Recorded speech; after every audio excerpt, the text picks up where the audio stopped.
Hello guys, and welcome to a new Steel Division video today by me, Vulcan. Today I have for you game 2 out of 2 games between Jagdsauce and Maximillion in round 2 of the second European tournament.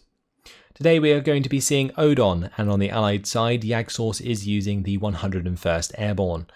On the Axis side, Maximillion is utilising the 9th Panzer. So both of these divisions pretty strong. The 101st very much relying on their strong infantry and air force. They have the Mustangs that they can use to bomb enemy units in phase A quite effectively. Then they can utilise the M22s to push salients. Very nice, quick, light armoured units. However, I would say that the 101st is a division that can fall prey to the 9th Panzer. The 9th Panzer has access to the Panzer II Lux, the Befehl Panzer II and the Panzer 1Cs. And that combination against a division that only has light armour in the early game can do a lot of damage. So what I kind of expect here from Jagdsauce is maybe an artillery assisted early game, might smoke into the town, get some infantry in there and try and hold out on or in the middle of the map and maybe contest the top side quite a lot, taking control of this orchard and these forest areas. That would be probably Jagdsauce's best bet with his composition of forces available in the 101st. The bottom side is going to be a lot harder to contest because he doesn't really have the units to fight at longer ranges. Whereas Maximillion, he could pretty much go anywhere.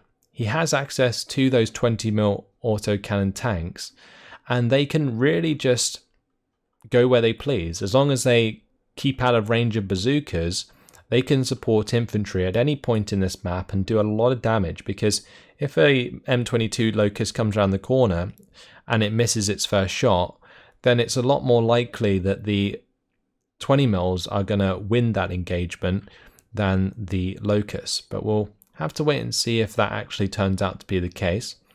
Let's have a look at the units that are going down. So on the top side here we have the Panzer 1C. That's just going to be able to hold the front line forwards on its own whilst providing some recon information. We do see a unit of Panzergrens up there. But on this main road there is going to be a Panzer 1C leading a Marder 3, accompanied by a couple of Panzer Grenadiers, 3 Panzer Grenadiers with the command infantry. Also another Panzer 1C, probably going to be leading the speed troop, another Panzergren and the Panzer Schreck to the bottom side. Over on the side of Jagdsauce, he's going to have a Pathfinder unit early on. There's also a 6-pounder heading down the main road with a couple units of airborne rifles, 3 units of airborne rifles and the command M22. On this very bottom side, it's going to be another 6-pounder with what looks like a 50 cal, the Pathfinders. He's got the airborne engineers, the command there to back them up, and also a couple units of airborne rifles. So M3 gun it is on the bottom side, M1 gun for the main road. Marder 3 looking for a shot onto the Pathfinders, does find it, clears the way. Can the 6-pounder do the same? It can. The M1 gun gets a kill onto the Panzer Grenadiers. Might also find a kill onto the Panzer 1C. It does. So both players trading shots at the start, but Jagdsauce just coming out on top, and getting rid of this Panzer 1C is very, very nice because it takes a lot of the threat away from his airborne rifles. These Panzer 1Cs with their 14 HE can do a lot of damage if they spot enemy infantry.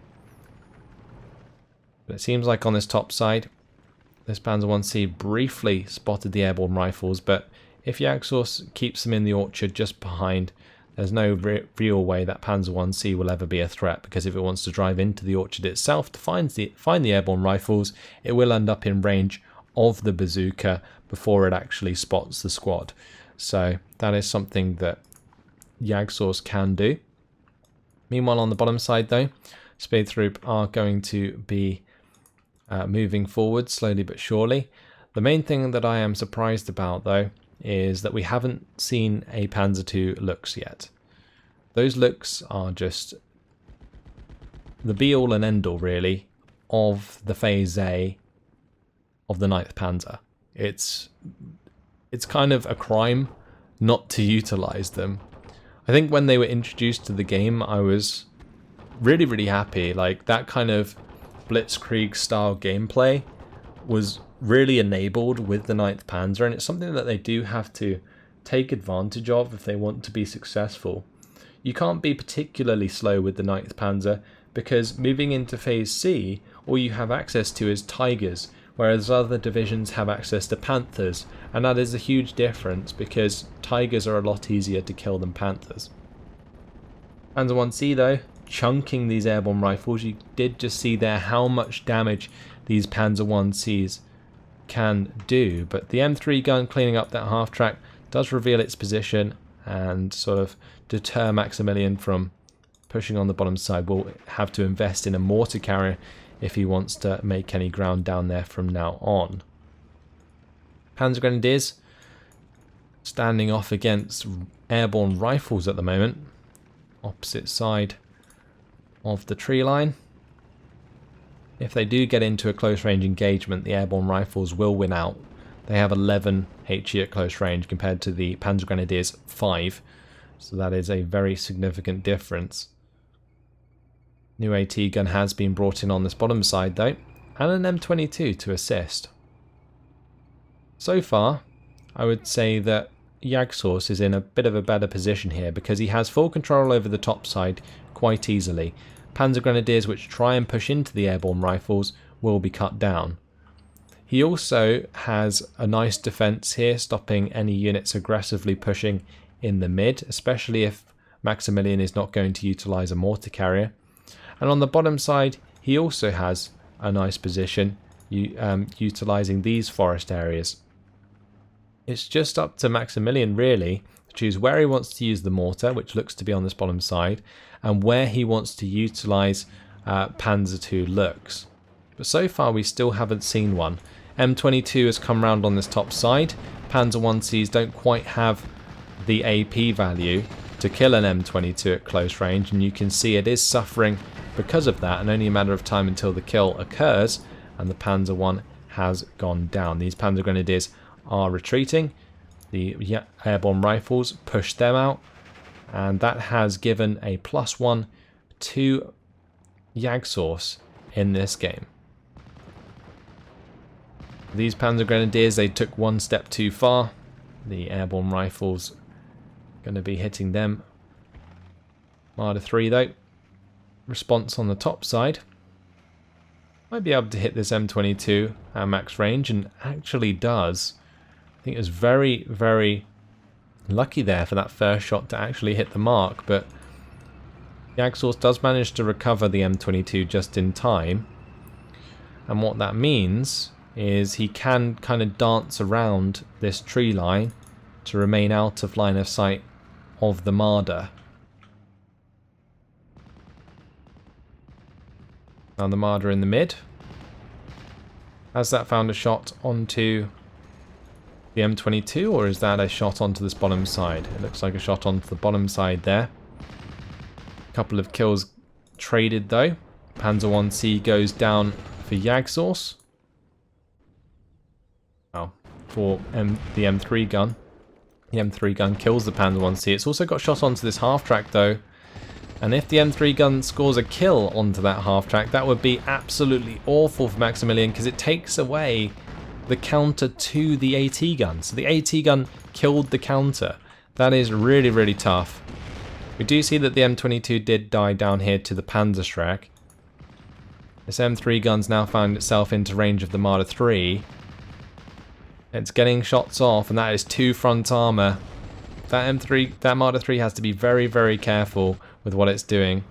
On this top side, an engagement between the M22 and Marder 3 ended up in favour of Maximillion, but the P51 Mustang came in with the bombs and forced that Marder back. Great movement here by this M3 gun from Jagdsauce. to find that kill onto the mortar half-track. That was a very, very significant kill. M1 gun also finding the kill onto the Flampanzer, and it seems as though Jagdsauce is just picking apart the units of Maximillion in this one. Really, really nicely done. Maximillion just seems to be dropping the ball, not paying enough attention to what's going on, and ends up getting punished for it. Panzer does try to retreat as the airborne engineers are moving to clean them out. Not going to make it. Panzer is cleaned up. Smart move by Jagdsauce to get rid of that.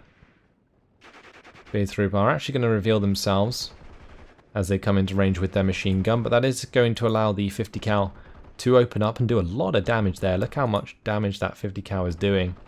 The Speed Troop will have to back off if they don't want to be pinned down. But now Panzergren's advancing in the mid, and this isn't an idea that I would say is a very good one, because Panzer Grenadiers always lose out to airborne rifles. That's what makes airborne rifles so damn nice, because at the end of the day they cost the same points as a Panzergren, but they have significantly better spread of HE, which makes them good at both close and long range. Whereas a Panzer Grenadier, they're good at long range, but not really good at close range. ME109 G2BR21 coming in with the strike onto the M22 is going to force back the M22, but not really make too much of a difference to the engagements between these infantry. 50 cal continues to engage the Speed Troop as they are revealed by the Pathfinders, airborne engineers engaging the Panzer Grenadiers at range. That engagement is being assisted by the ME109. Meanwhile, on this top side, Marder 3 does get a nice shot onto some infantry there before it unloads. But infantry engagements across the board are going in favour of Jagdsauce. You can see a surrender there as another Panzer Grenadier squad is dealt with. I'm just surprised to see that Jagdsauce is able to sort of be aggressive on this bottom side. It's the last place I expected Jagdsauce to actually make ground, but due to the use of the M3 gun, he has managed to make it work so far, and both of these Marder 3s have been sort of forced to move to the top side, where they aren't really too useful because they're blocked by line of sight so damn much. So that's something that Maximillion's trying to play around right now, and without the use of a single Panzer II Lux in Phase A, it just seems that he's put himself in a very, very difficult position. Like I mentioned at the start, the 101st is one of those divisions that is very susceptible to a 9th Panzer breakthrough early on in the game, because they don't have the high armor value units to stop you. Whereas most other divisions would have, you know, Stuarts or even M4s, the 101st only has M22s. And the 20mm autocannons are generally good enough to overrun AT guns, which is why I'm not really taking them into the equation, especially if you support them properly by the mortar half-track. But the mortar half-track was picked off, but say if there was a Panzer II Lux sat next to it, the Panzer II Lux could have shot at the M3 gun whilst the mortar was being fired upon, and probably ended up killing the AT gun before it killed the mortar. And if it ended up firing at the Lux, then the mortar could have started mortaring the AT gun before it killed both. So having those units in support is very important. Now the Befehl Panzer II is definitely something that's on Maximillion's division, so surely the Lux is as well. But we've moved into Phase B here, and Maximillion now going to be relying upon the Befehl Panzer IV-H. The only reason that I think a Panzer II Lux would not be available on his division is if he's had some sort of bad experience with them before. But honestly, I think they can be one of the best units, they really can. Marder 3 there takes out the M22. Nice job indeed. But the fact that Jagdsauce is making so much ground here is very difficult for Maximillion to deal with. His Spearthrope now need to spot the airborne rifles without being killed themselves, and that is going to be pretty much impossible due to the positioning of this Pathfinder that is going to reveal the Spearthrope in the hedgerow there. Now the ME-109 coming in with the rocket strike. Airborne rifles are forced back. Surprised the airborne rifles didn't actually clean up that Spearthrope kill, but +1 still sitting in favour of Jagdsauce for the time being. The Befehl Panzer IV possibly will be able to fire onto these airborne rifles, but no, they are actually hidden. New Spearthrope have been brought in though.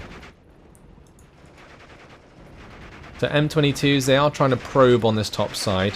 One went a little bit too far and got picked off by that Marder 3. But now the P-47 Thunderbolt is on the field, and that's bombs away. And that's a dead Marder 3. Yeah, those two 25 HE power bombs, they are very deadly to these open top vehicles, and now that Jagdsauce is utilising them, Maximillion's really going to have to invest in some AA, otherwise he is going to suffer, continue to suffer throughout the game. M3 gun, once again, utilised very well, this time to clean up the Panzer IV, just after it killed the poor M22 Locus on this bottom side. But another significant kill there for Jagdsauce. Great AT micro. Definitely been paying off so far. These airborne rifles now free to move into that tree line, do a lot of damage to the Spearthrope. Missed the bazooka, unfortunately, onto the 251. But this is helping Jagdsauce maintain the +1.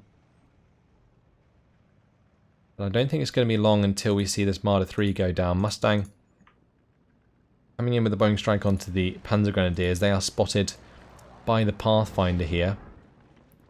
Now that they are pinned down, the airborne rifles free to move forwards. One thing I would say to Jagdsauce though is that he really should not rely so much on attack move. Just give that a normal move order. They'll start firing their rifles when they get close anyway, whilst they're on the move, and that way it's just 100 times quicker. G2 BR-21. What is that going for? It looked like it had an attack order onto his own half track, but maybe not quite. What's it going for? Possibly the 50 cal. I think the shot onto this airborne rifle would be nice, because then the Panzer Grenadiers wouldn't have to fall back, and potentially they could continue to push the rifles back by keeping them pinned with the MGs. But it is going to be the shot onto the 50 cal here that actually ends up forcing back the M3 gun as well, which decides to roll its way over the flames and take a little bit of damage. But now, since we're into phase B, M4's on the way. And that M4 is going to be pushing this bottom side. Marder 3 going to be bringing itself round though. If it can get into a good position, then it will be able to engage the M4 from the maximum range, which would work out quite nice. But what I do like here from Maximillion is that he has kind of stabilised up here. After losing the Marder 3, he's put himself in a nice situation with this infantry supported by the Panzer IV, but maybe not for long, as the M1 gun has found a shot onto the Panzer IV-H. He manages to get away from that. And now the M22 is going to be probing, looking for the quick kill onto the half-track there. The Panzer IV has been brought onto the field. I really like this choice.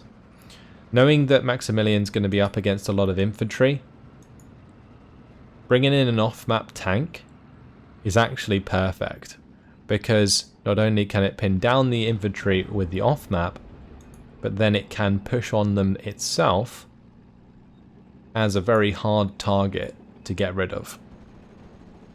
The other thing that's great about that is it can try and get rid of AT guns, but this is a extremely odd placement of off-map from Maximillion. I kind of expected either this top side to be hit by off-map, or this AT gun more specifically. But it seems as though Maximillion has just kind of placed it in between the M22 and the airborne rifles, which to me doesn't really make too much sense.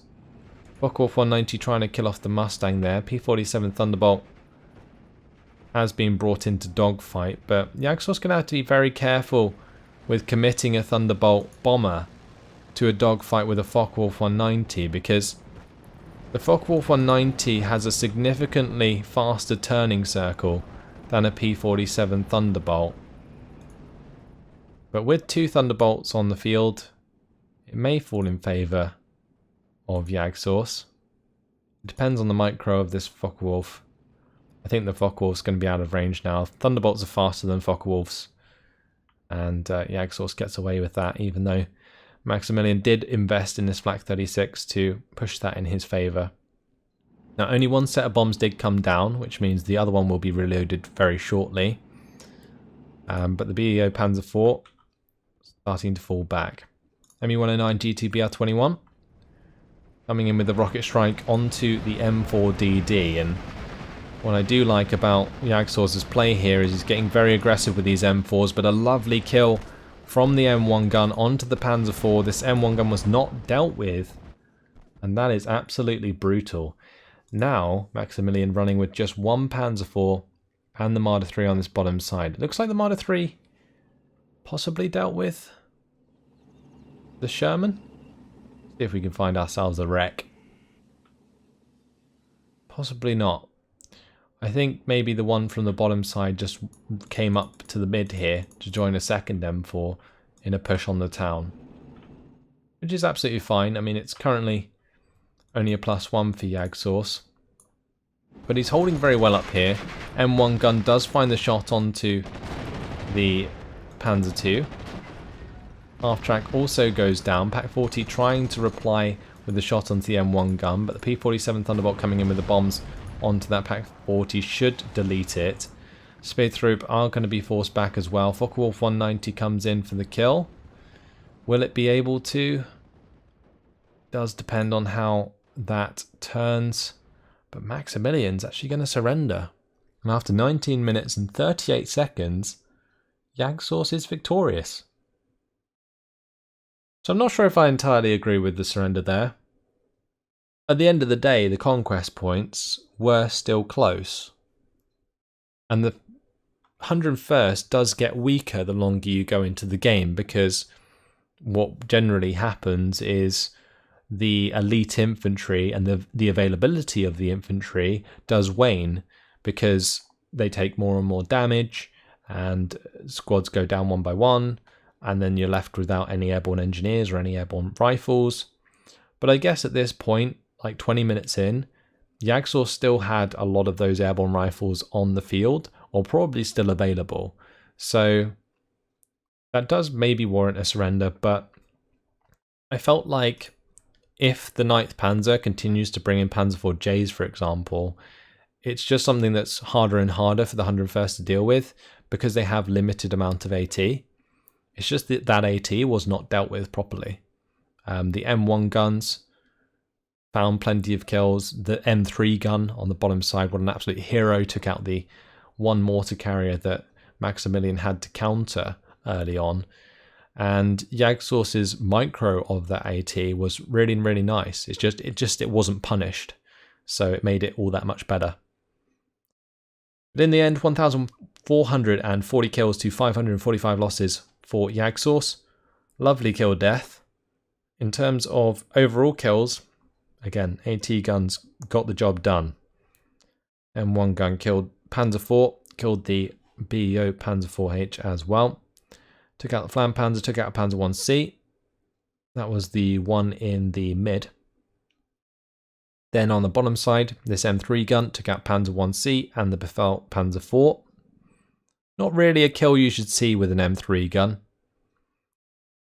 and the airborne rifles trading very well against Panzer Grenadiers, which is to be expected. And I mean, it just felt like Maximillion's infantry wasn't supported properly, and he also just didn't have an answer to the AT guns. I am also very surprised that we did not see a single Panzer II look, so I'm kind of offended. I love those vehicles. I think they are really what makes the 9th Panzer so damn potent in Phase A. But not this time round. Congratulations to Jagdsauce. Does get the second game in his favour, bringing the games between these two 1-1. So nicely done. Hopefully you guys enjoyed this shorter game. That's all for now. Thanks for watching, and I will see you in the next one. Goodbye.